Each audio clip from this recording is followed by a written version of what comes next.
Great. Well, welcome. We are, this is part of the SEM North American SEM Collaborative.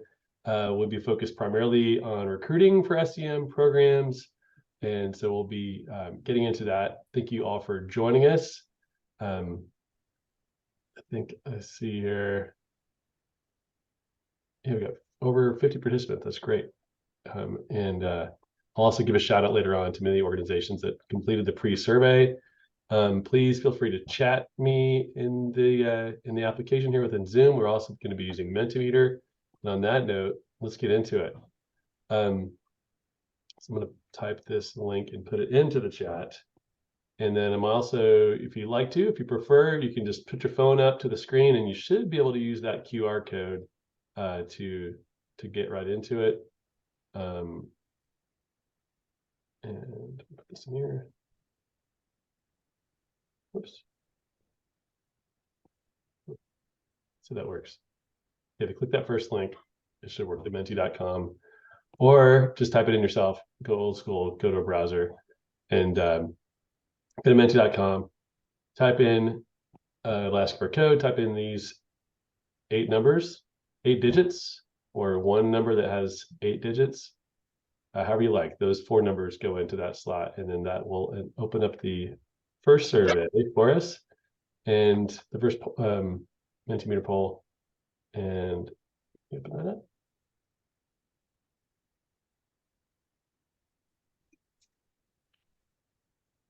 Question is, sorry.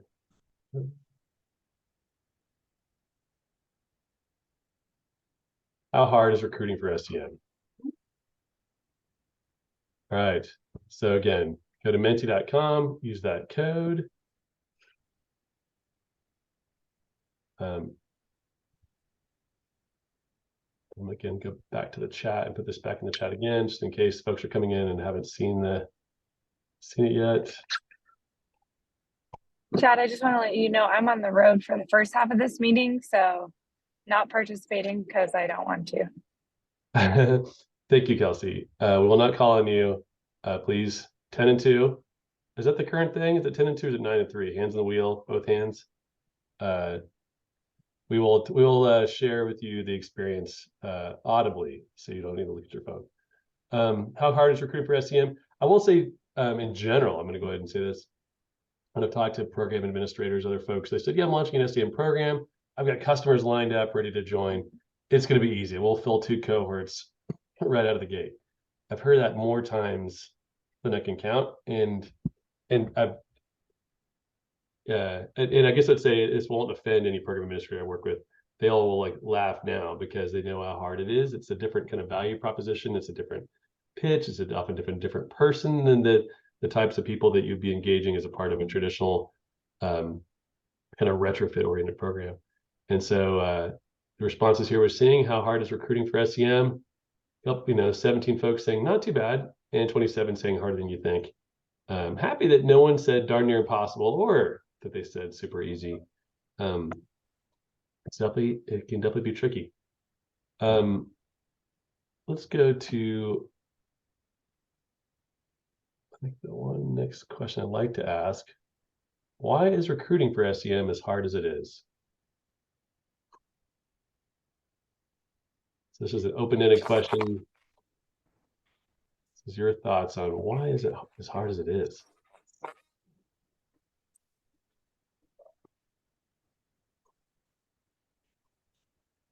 Labor resources at the site. Yep, nice. It's Cynthia, free. People don't like free. Americans don't believe in free, I feel like. Well, yeah, right. You tell them free, and then you say, and it's going to take time. And they go, whoa, whoa, whoa. I was ready to sign a check. Time, boy, that's a different thing. Those are great points, Cynthia. Finding the right person to pitch can be tough, like I mentioned before.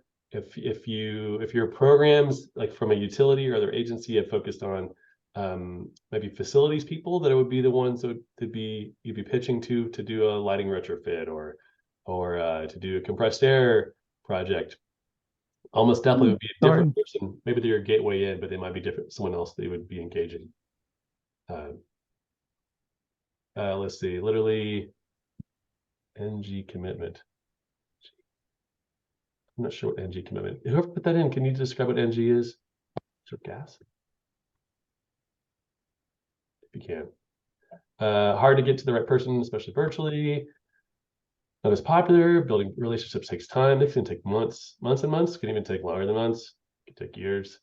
The time commitment can be daunting. Hard to get in the door. These are all great pieces of feedback and input.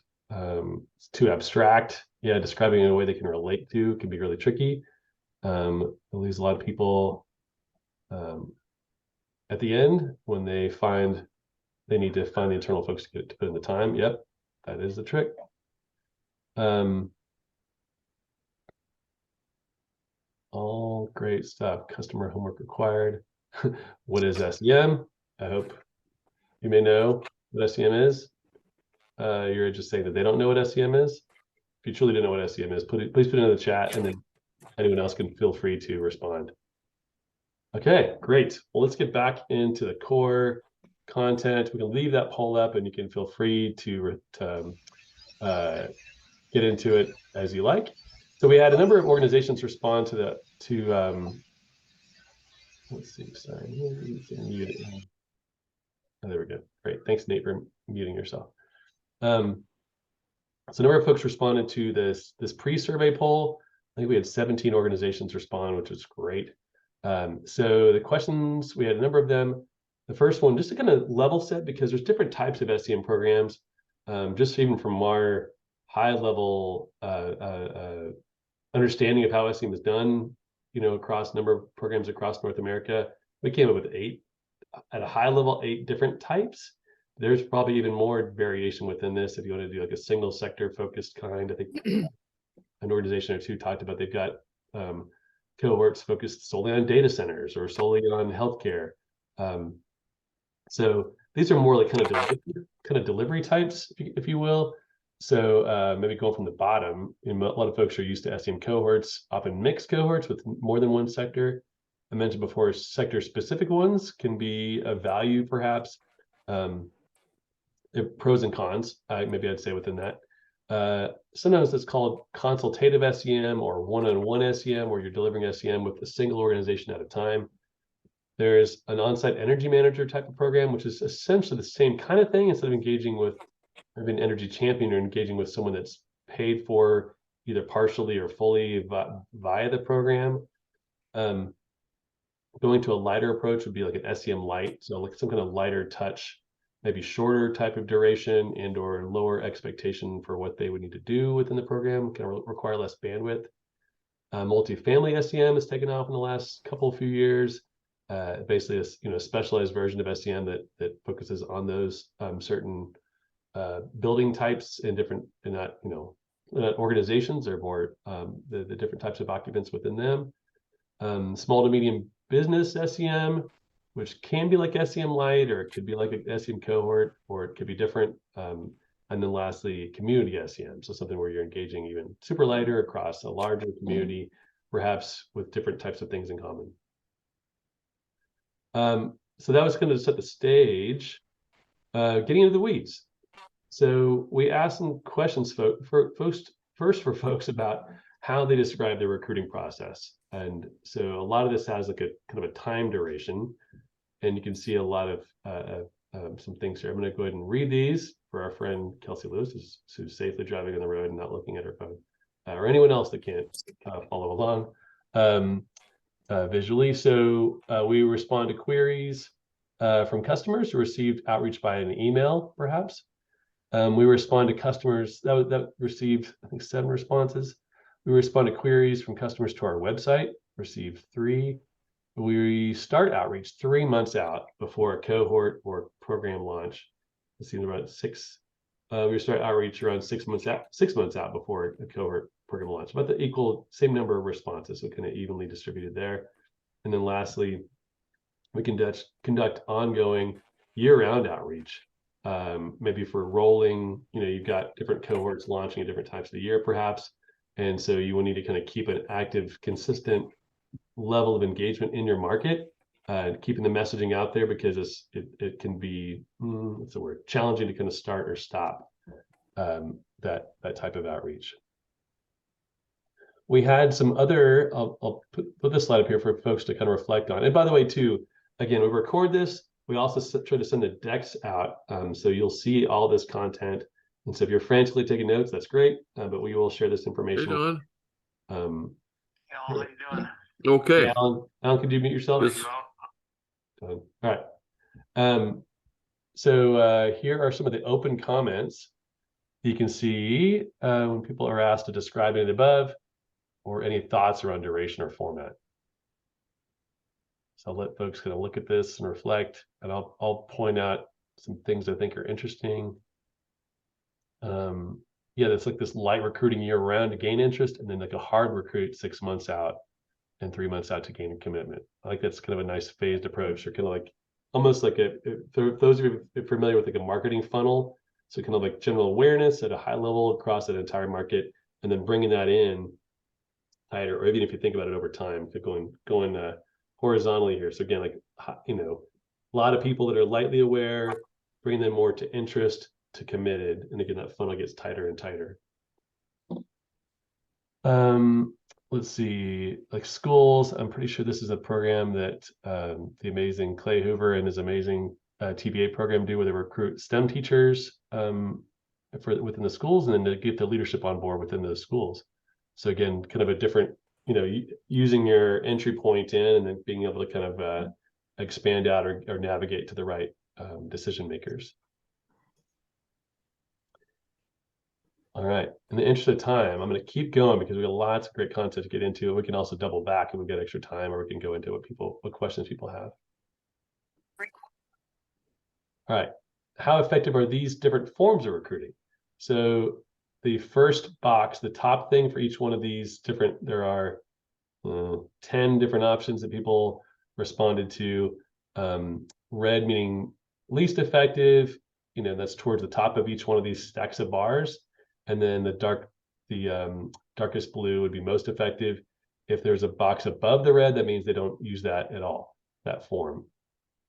So you can see here a number of things. And so some folks said, for example, a lot of folks said that website information, like a static information on their website, tended to be the least effective for them, versus you saw, for example, account managers, account executive outreach, like outreach from the utility or agencies, account managers would be the most effective.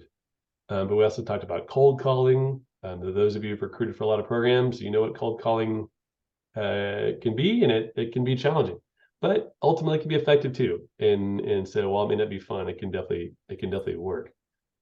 Related to that, email outreach, I definitely recommend. And by the way, I would say too, the responses to these, you could do. You definitely responded to each of these things, if you will, the people that responded to them. So in other words, they could be doing multiples of these different formats of recruiting, and I would definitely recommend multiple kinds. So if you're relying only on one thing, to instead kind of reinforce that in multiple ways, maybe doing like local outreach in your local journal or newspaper for your municipality area for your jurisdiction, or doing information sessions or webinars in addition to outreach from your account executives, or presenting in local conferences or so on. On the next slide, this is other thoughts on those or other forms of recruiting.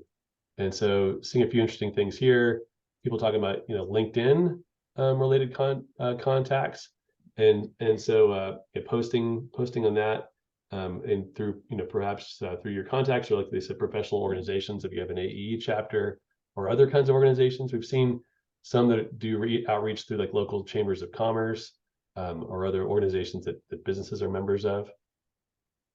Let's see, calling out like search and banner ads. It did not seem to work for schools. That's good.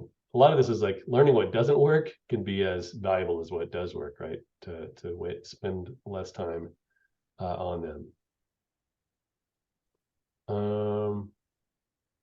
Yeah, I guess I'd say, yeah, a couple points here. You know, again, like, you can find the right person. Also targeted recruitment. So again, we talk about moving down the funnel. from general awareness to interest to very, focused, trying to gain commitment from that interested group. And so, again, how do you again, like, cast a wide net and then bring it down, and from awareness down to commitment. Next question: how effective are these value propositions? What are these different types of notions, things you describe? What it's called, like your elevator pitch. If you have an elevator pitch of what you describe, how you describe your SEM program to an organization, you have a flyer, you have information on your website. What's the key phrase that really sinks in with with most organizations? And so you can say here a number of these, about 11 or so, 10 or so value props that I've seen tried out over the years by different organizations, and again, how then these respondents rated those. And so, for example, decreasing your energy consumption is definitely something, versus like saving money, and maybe saving money to support your mission or to improve your bottom line. And maybe different folks, like more on the industrial side where they're private businesses, care more about bottom line, versus if you're reaching out to more like public agencies to participate, they maybe care less about bottom line and more about their mission. Again, I'm painting with broad strokes, but the point is, when to kind of vary that value prop. And again, you could have a few things. You could have 3 of the top things here as bullets in your core outreach you have to organizations. And again, which you could be configuring that depending on what your program does or what your constituents look like. As far as open, I'm looking at the chat, try to also monitor the chat. Richard asked, has anyone you pay for this program through public purpose charges? If you don't use this program, your customers will. We got a couple of thumbs up on that. Yeah, I think it's a really great or an interesting one, Richard. Frankly, I haven't even used that one myself a lot, but I know folks have. I've definitely heard that before, and it sounds like, again, we get from the thumbs up. 4 different folks have said it. Yeah, almost what's the word? Not gamifying it, but kind of creating some level of like loss. So like, hey, you're going to miss out on this thing, or your peers are going to be doing this, and you don't want to fall behind, or not to be like them. And so kind of calling out a sense of either community or of competition. So that's a really powerful one, I think, in a few different ways. Shelley called out this year. They remind customers of this. I think it's a great one. Other propositions, again, we have here. Yeah, so leading with energy usage, but then talking about obtaining, incentives to offset capital expenditures, reducing emissions, and so on. The second bullet here, which ties into kind of what Richard Hart was mentioning, that you paid for this money in your energy bills, and so now you can get that value back out of it. Here again, varying that message depending on whether it's a C or I, commercial or industrial customer, which region you're in, the programs that resonate in one state, not that they wouldn't resonate in another, but they definitely, almost definitely could be configured or modified depending on that local, kind of localize it. All right, next question. Which of these statements describe your post-recruiting enrollment process? Like enrollment, Chad, you're talking about recruiting. What is this about? And definitely a reason I wanted to bring this one to light, just the important. I've definitely seen organizations like, yep, we're in. Where do we sign? And we say, where do you sign? It's on this 20-page legal document. And they say, and they look at it, and they have to send it to their legal team, and then the legal team gets hung up on, because they're trying to protect their organization, they get hung up on a certain aspect of that agreement. And it maybe stops the whole thing dead in its tracks. So here again, from these responses, and again, people could respond to multiples of these. The last 3 are to the form itself. So how lengthy the form is, I would generally say shorter is better. And more plain language is better than more legalese. But again, it's often not up to you. but if possible, I would definitely say, again, erring more on this side. As far as these top few, like top couple here, some still require a wet signature, like using a pen, like printing it out, using a pen, maybe scanning it or even faxing it, or mailing the form in. Some do require that, even still in this day and age. Many others, especially since COVID, have started to use a DocuSign or equivalent kind of format like Adobe to support the signing process. As far as other thoughts on that, calling out, again, simpler is better, but it's important to recognize that confidential nature of some businesses. The enrollment agreement often describes any incentive if your program does have incentives. And so then again, that's where it can get a little stickier, if you will, and can require more language that may warrant, not require a lawyer to take a look at, but may require a greater level of detail in how things are looked at. All right. Next, how effective are organizations with these different participant roles? Are the connections with these different roles? Are they to get organizations to participate in your program?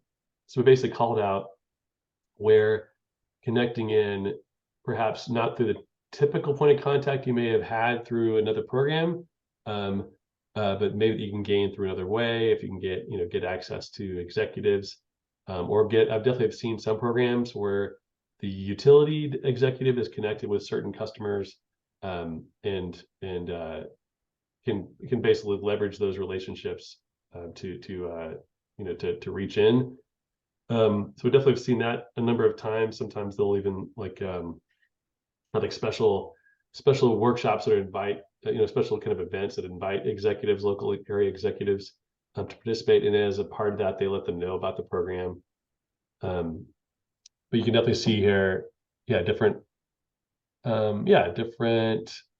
frequencies of how these folks are engaged, and as far as how effective these forums have been. Richard Classic question: is this data available in anonymized form? People in this call. Response banners, cross-reference responses. We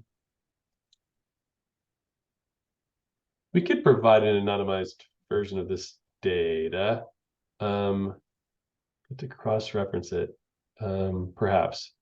Maybe, Rachel, we can go offline and talk about that. I didn't clear it with the respondents beforehand, so I would have to do a little more digging depending on how we did that. But Richard did also call us sustainability leaders as well. That's a good one, actually, in the mission here. It should have been in here. Depending on the organization, they may have a sustainability department or a sustainability lead, and those people, if nothing else, can be great contacts to be a part of your SEM delivery. They're like as a part of an energy team, or even the lead on the team, the energy champion.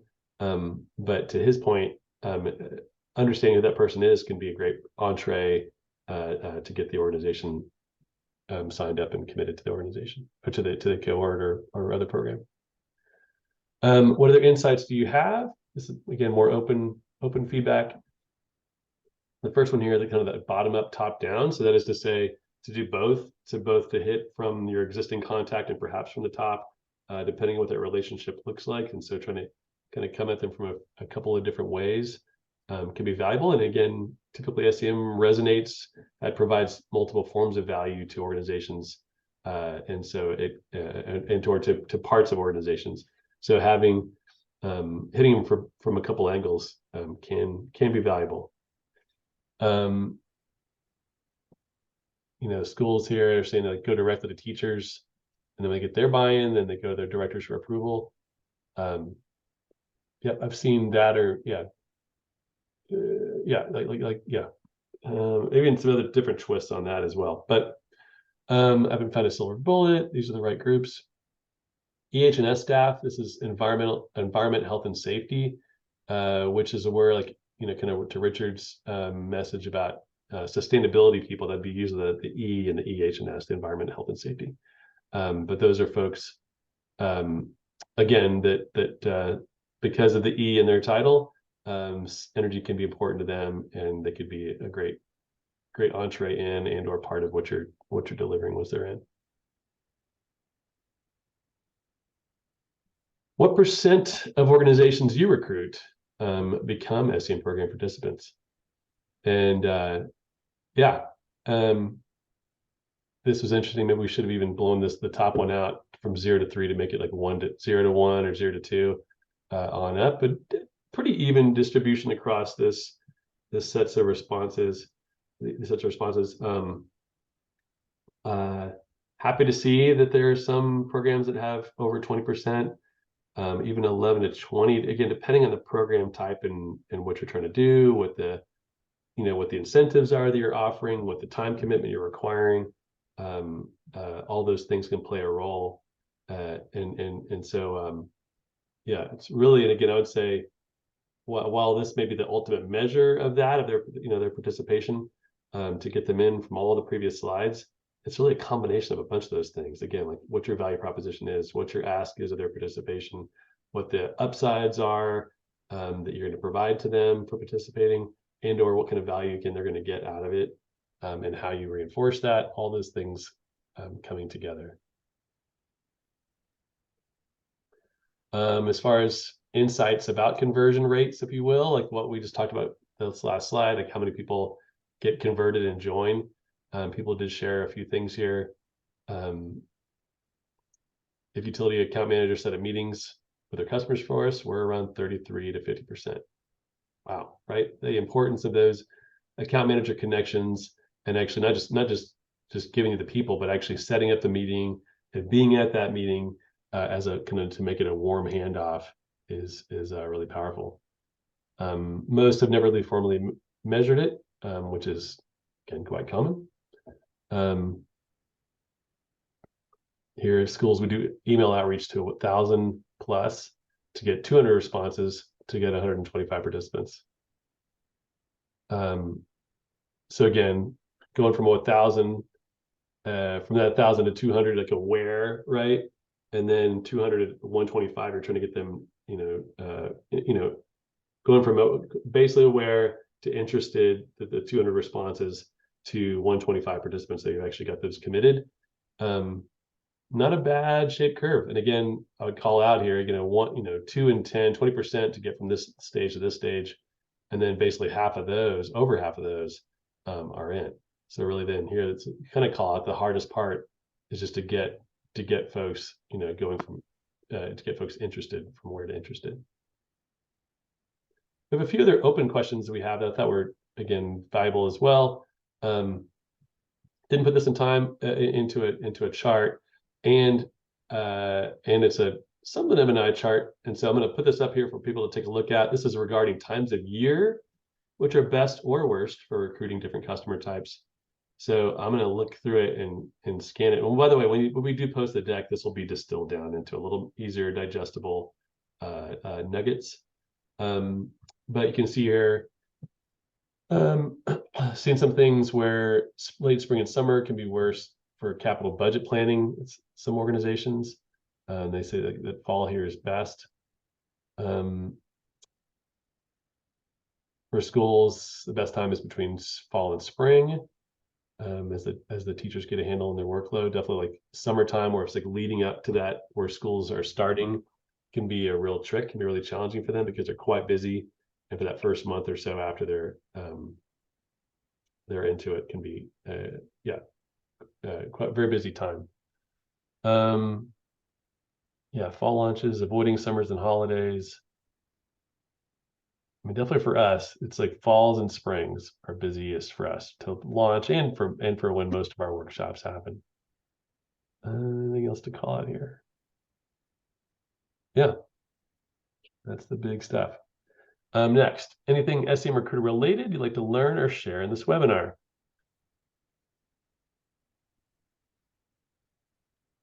So calling out a few things here. Recruiting styles within the industrial realm. So basically, again, I would say, this is their businesses.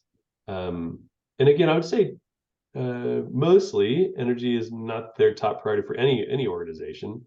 But for industrial, you're trying to attach SEM or energy management to their what their business is and what they try to do. Kelsey Lewis raised her hand. Kelsey. Yeah, I got to my destination, so I can Nice. participate a little bit more.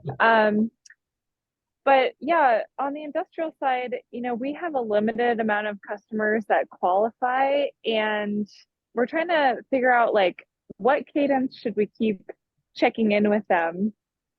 Because a lot of times it's like, oh, we don't have internal resources, or maybe they don't understand. But at some point we feel like it might be a good fit for them. So like how often to check in or stay engaged is a question I have. So we've dealt. Shelly, go ahead. That's great. Yeah, we've dealt with that too. And what we've done is used our account managers, and as they're doing their target visits, kind of keep track to where it's like, well, maybe last year they said they don't have time, but they're interested. Kind of feel them out, and then on their next target visit, just remind them, say, hey, you were kind of interested. We're starting up a new cohort, or you can join now, or whatever. We're trying to like meet customers where they're at, to where when they're ready, we could absorb them into a cohort, even if it's already started. So we've kind of recognized that, to where it's like, if we have a time where it's starting here and you need to join, or or you've missed your opportunity, that just hasn't worked that well.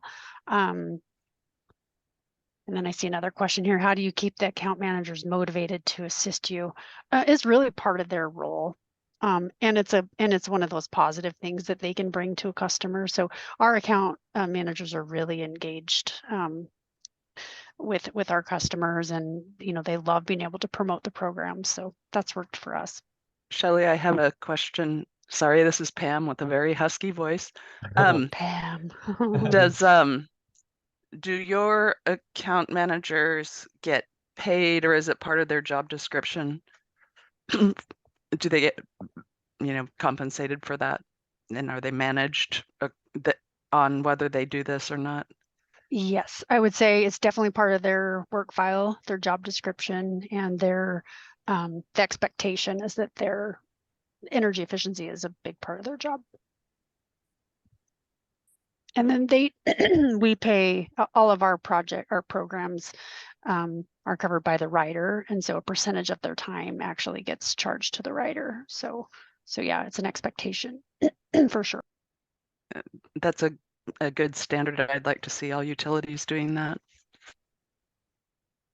Yeah, I mean, definitely, I would say, into Pam and Shelly's points, it's a best practice. I'm going to state, I think, something that's obvious, but for most folks on the call, but for folks who are newer to SEM, the SEM compared to other programs, or even the other services that a utility provides, it's a much deeper engagement with them, a longer term engagement on deeper topics, like really where energy is tied to what that organization's goals are, and how they get things done, how they do business.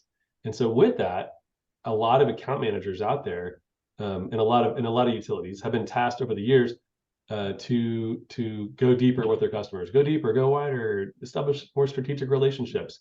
But then they go into them and they say, well, I don't know, I don't have anything else to talk to you about besides providing electrical service, or or gas service to you, or providing things beyond these retrofit project program opportunities there are. It's like, it's hard for them to go. They kind of keep getting pushed down from the executive office of those customers back down to the facilities folks. SEM gives them something to talk about. They can then tie into what those customers' goals are. They can know what they are. They can talk smartly about them with those customers. It can really support that strategic relationship that they develop, or they develop on behalf of that utility. So I think I would suggest, again, if you don't have your account managers actively involved now, that you again, through your utility program, have meetings with them, discuss what their goals are, and trying and then attach that value that we just described, of SEM, like why it's a valuable thing to them, and how it's going to help them. I do see Diana also she +1'd it.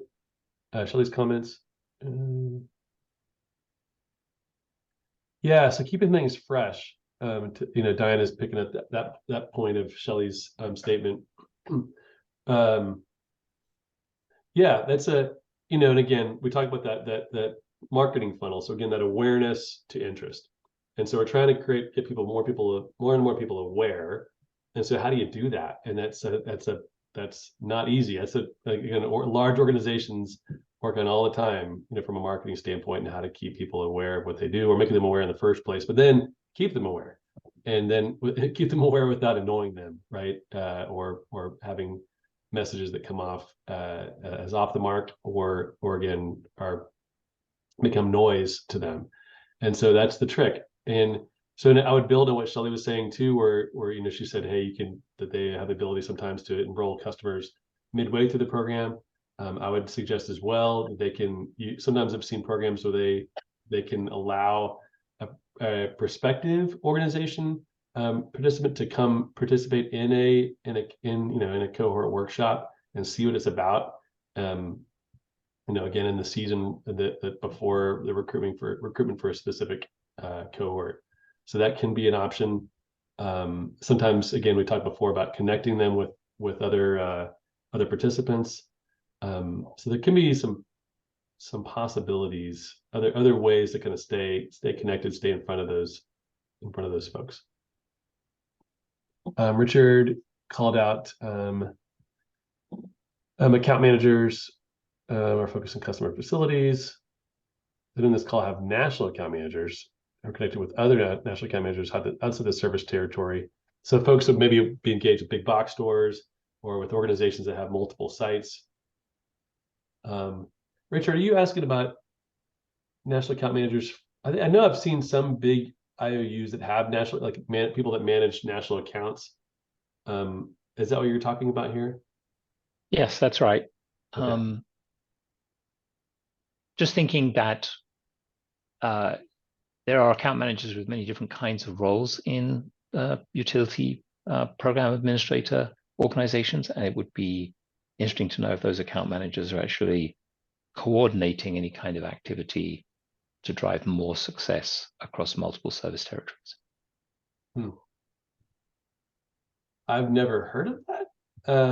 Doesn't mean it doesn't happen. And I think this is also, and again, for folks like Shelley in the call here and others that do work at the utilities, how to say it's the right way.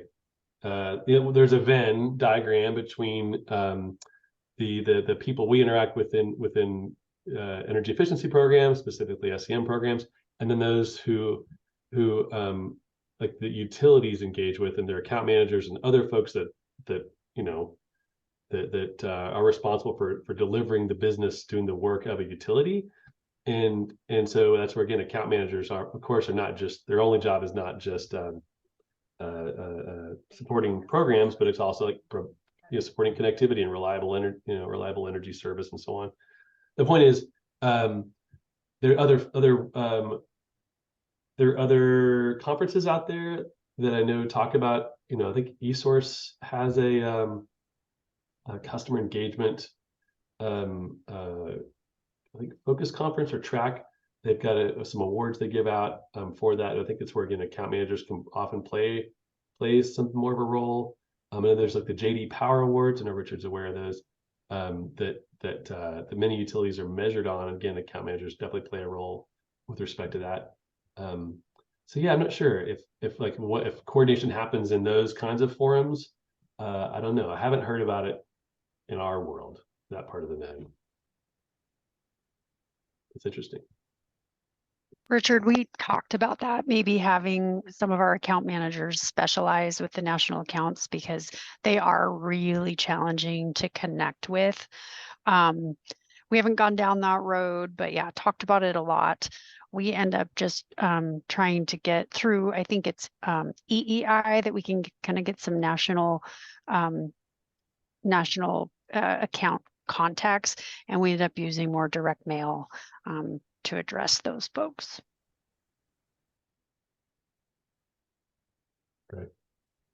Great. This is so rich. This is like so much to talk about, and I wish we had 2 hours.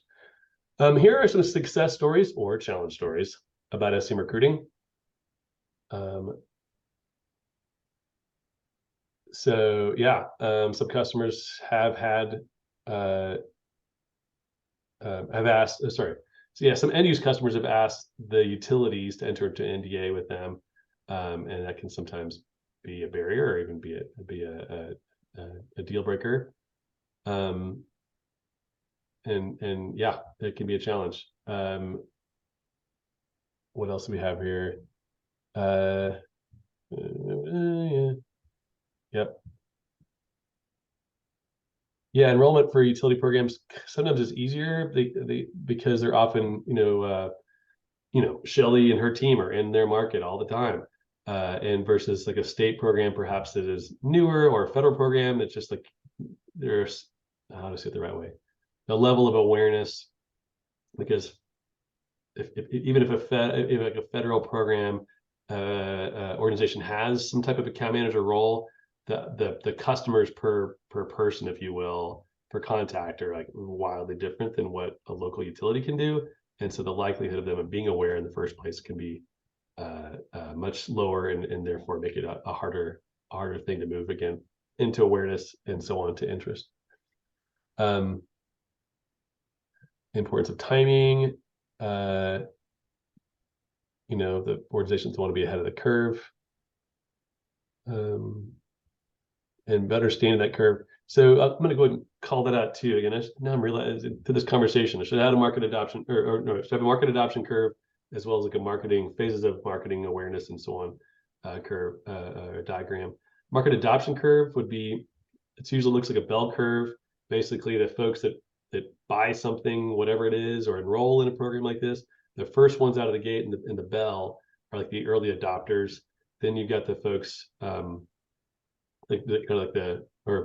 so went even further out, Richard, forget the very tip of the thing, but basically there's like increasing levels of adoption, and then to the point where like the tail end, the more the laggards, the ones that like the last to enroll. And so thinking about that is like there's often different kind of differences if you kind of draw some lines within that bell curve as you move across it. And so thinking about the value proposition to get the initial folks in could be very different than the one you use for the past the early adopters into kind of the early majority. And then the late majority could be, again, a different thing as well, because they don't care about falling, being on the cutting edge like these folks up here did, or they're more, and even falling behind, like, hey, we're always behind, but they don't even know they're behind. So it's a different, you can have different pitches depending on the market, the kind of the saturation of your program in the market. So if you've had your program going for 10 years and you've looked through your customer list and so on, you may be thinking about it, like, maybe are we on the late adopter, late majority kind of thing, and do we need to start modifying our pitch for our program? Again, we'll provide this information to you afterwards. What question are we not asking in this survey that we should?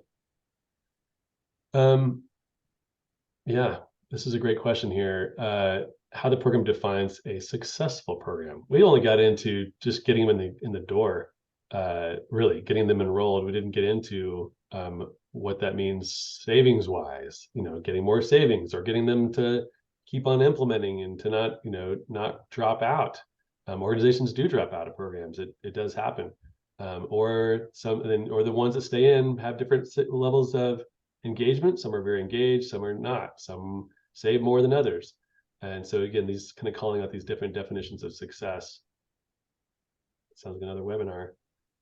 So maybe more to come on that. Maintaining momentum within our program. Is it setting tighter timelines, cementing participant? I would say my quick response to this, how to maintain momentum. One is, I guess I'd say, maybe 2 things. I would say providing creative ways to add value to those organizations. So whether that's like quick tips, hey, if it's a commercial SEM program and it's fall, then they need to think about the things they need to do to get ready for winter in their buildings. If it's spring, it's the converse. If it's or the inverse. If it's industrial facilities, then maybe it's, again, thinking about their operation and as it relates to the busy time of the year for what they produce, perhaps, and how they can get ahead of that with respect to energy. So those are things that are kind of timely and can provide wildly high value to them, and without, I wouldn't say without much work, but it can definitely be, you could again do those kinds of things that are a little more outside of the box of a core curriculum of a program that are going to, again, really meet those customers where they are, which is the second point, which is being aware of the flows of organizations. And so sometimes they have a reorg and something happens. And so how do you kind of stay engaged with them through those hard times, and maybe kind of dial down their participation a little bit, or their expectation of participation, so that when they're ready to get back into it and be more fully committed, that you're still there with them, so I'd say kind of where you can try to have flexibility built into what you're trying to do. Are there any other thoughts folks have on momentum?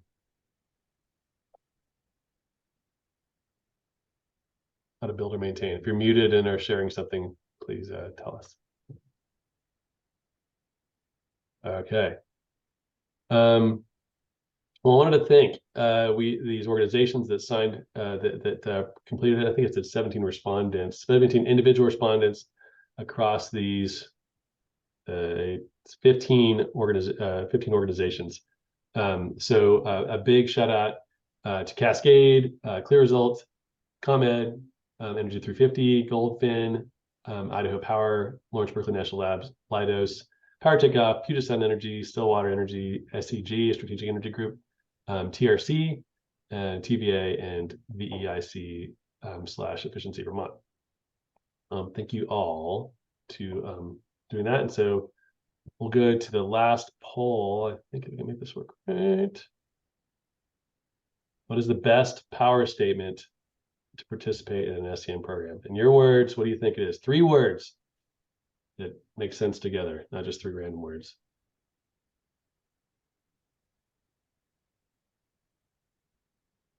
I'll go ahead and throw one out. Use energy to build a better organization. So if I drop my mic, but it's attached to my webcam. So that'd be that.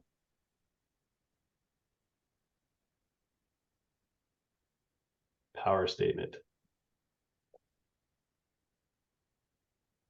You got to do it anyways. Yeah, depending on where you are, for sure.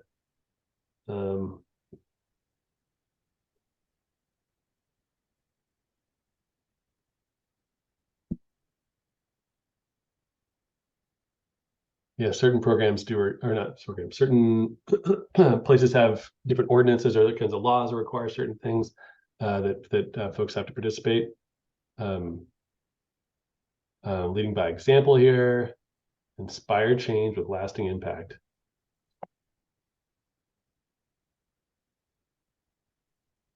Sounds like our mission statement. Making energy part of your business.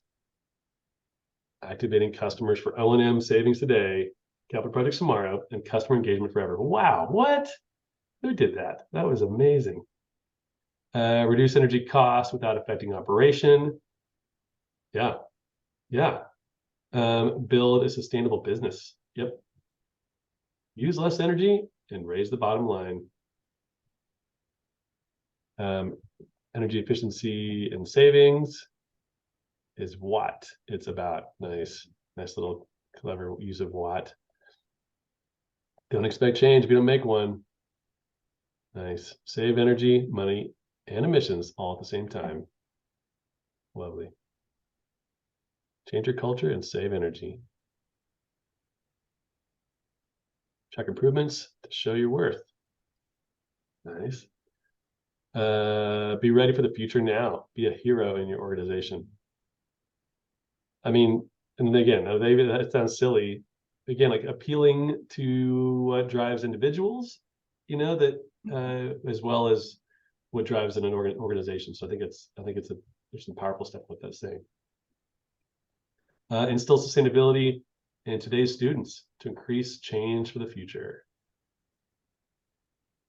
Yeah, if you do a schools program and you've not watched some of the TVA videos for their school uplift program, please do yourself a favor, and you can email me afterwards and thank me for recommending you look at them. They're amazing. They're great. Help inspire you, and I'll inspire others. reduce operational expense, offset capital budgets with incentives, and reduce carbon. Yeah, that's great. Okay, we'll leave this one open. So you can keep on responding to that. And again, we'll include all those in the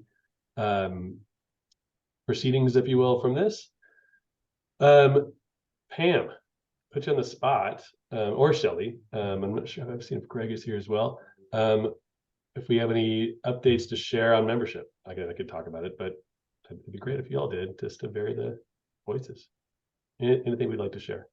Yeah, I can share on the membership team. We've put together our list of new benefits. We're adding some benefits for 2024, and folks who are members or our potential members should expect to hear from us very soon with the request to join. If you haven't already, we've just kicked it off. That's great. Thanks, Pam. Yeah, to Pam's point, we have begun outreach. Shelley, Greg, Pam, and myself have been sending emails. If you've received even the email, hopefully it didn't go into your spam folder. If you put an out of, some type of response, yes, be sure to look for that. If you haven't seen something from us, I would say in the next week, and you're interested in becoming a member, please do reach out to, frankly, any one of us that you know, and we'll connect you with the process to become a member. There's so many benefits, so that's great. I will say too, on the membership side, Pam said like the additional benefits. We also do have some other options we've added for levels of membership. So if your organization is tiny, a small organization, we have a couple different options there, as well as some flexibility and recognition for organizations that are diverse owned businesses. So definitely look for that from us, and we're excited to have you all more deeply involved. Updates on the Northwest, the merger, if you will. There's different ways to describe what this is, but basically North American and Northwest SEM collaboratives are merging into a single umbrella organization, which is really exciting. I guess I'd say, that's all in process, and many things have begun to be aligned and integrated together, and some things are still in process. One of the things that'll be coming up here soon will be working groups, availability for working groups, people that want to take action outside of the events that we do. They want to meet and work on things like decarbonization or other types of topics. That we'll have more information coming about how to get involved and to be involved in locally in your area or in a group that spans North America. So exciting stuff there. Anything else, Pam or other members of the leadership team for that? All right. Lastly, I think the last kind of housekeeping item is events. For those who were able to be in Portland last week for the Northwest Fall Workshop, it was a huge success, very engaging, a lot of fun, and definitely a model for how North American Collaborative really wants to support local regional engagement. And so we'll be looking at that in the coming year and years, and how what that can look like in different regions of the U.S. For in-person types of engagements. So more to come. We have our next North American Collaborative quarterly member roundtable is coming this November 29th, and so an invite will be going out to the member organizations. And so if you are a member, you are, and you want to be make sure you don't miss out on that quarterly member roundtable. Pam, to put you on the spot, I would assume if an organization wants to join for next year as a part of our membership outreach, if they want to join, and they do join for 2024, but do so before this QMR, they could probably come to the QMR. Will we allow that? Yeah, absolutely. Yeah. Nice. A little bonus for early enrollment. Boy, they're a lot of fun. So so definitely look forward to that. And then a couple more things. We'll have our webinar, SEM Successes. It'll be happening virtually this December. And this is where we share success stories from across the programs from across 2023. And so be thinking about what some of the best success stories you've had, and you get a chance to win, not a prize, you get a chance to win the recognition of your adoring SEM community. And so we'll have different categories for success stories. And so look for some more information coming out on that. And then lastly, if you need a plan capital wise or budget wise to attend conferences, the SEM Summit is happening at as a part of the ACEEE Building Summer Study in Pacific Grove, California. It's just outside of Monterey, beautiful location. That is the week of August 4th through 9th, and the SM Summit will be a day within that event. Actually, I didn't call out the next Northwest Fall Workshop will be also next fall, and I think next year it'll be in Seattle. So I think there's not a date yet. There'll be a date coming soon. I think that's the big stuff. Anything else that folks have?